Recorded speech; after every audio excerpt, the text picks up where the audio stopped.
Bonjour les élèves, j'espère que vous allez bien.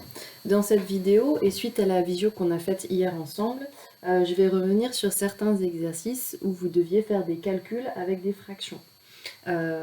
Certaines choses ont été visiblement difficiles, donc je vais réexpliquer la méthode sur les exercices. Vous m'aviez demandé de revenir sur le 52 et vu qu'on commençait à avoir une mauvaise qualité de visio, j'ai pas pu vous le faire en direct. Donc c'est le 52 de la page 72 et je vais faire le petit c où vous deviez calculer donc moins 7 cinquièmes, enfin en fait le moins n'était pas ici mais devant la fraction, mais c'est la même chose, le tout donc divisé par 6 plus 1 cinquième. Le trait de fraction qui est ici, c'est tout simplement une division. Donc ce calcul-là, je peux l'écrire de cette façon-là, moins 7 cinquièmes divisé par 6 plus 1 cinquième. Et pour que l'égalité soit correcte, ici, j'ajoute des parenthèses. Donc maintenant, je respecte les priorités opératoires, et ce que je vais faire en priorité, c'est donc cette partie-là, puisque c'est ce qu'on a dans une parenthèse. Ici, le 6, c'est la même chose que si j'avais 6 sur 1. Pour additionner les deux fractions, je dois les mettre au même dénominateur. Donc celle-ci, je veux la transformer comme une fraction sur 5. Je vais donc la multiplier par 5 au numérateur et au dénominateur. La première partie ne change pas.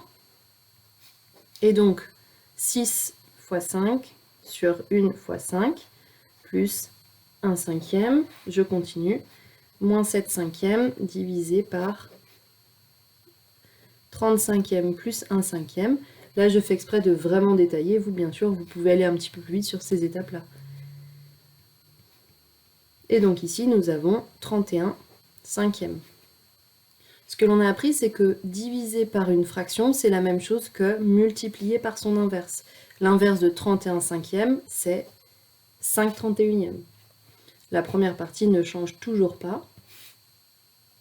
Et ensuite, multiplier des fractions, c'est multiplier les numérateurs entre eux et les dénominateurs entre eux.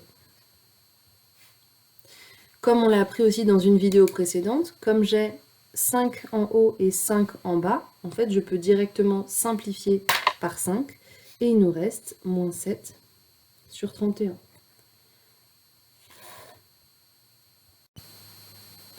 Je vais également revenir sur un calcul du 53, par exemple le petit b, où on a 3 cinquièmes sur 1 cinquième. 3 cinquièmes sur 1 cinquième, c'est exactement la même chose que 3 cinquièmes divisé par 1 cinquième. Et divisé par une fraction, c'est multiplié par son inverse. Donc ça, c'est tout simplement 3 cinquièmes fois 5 sur 1. Et on multiplie les numérateurs entre eux et les dénominateurs entre eux. Et il nous reste donc le 3 au numérateur et le 1 au dénominateur. Et 3 sur 1, bien sûr, c'est égal à 3. Voilà pour ce genre d'exercice, j'espère que c'est plus clair. Si ça ne l'est pas, posez-moi d'autres questions sur Pronote et réentraînez-vous sur les autres exercices. A plus tard.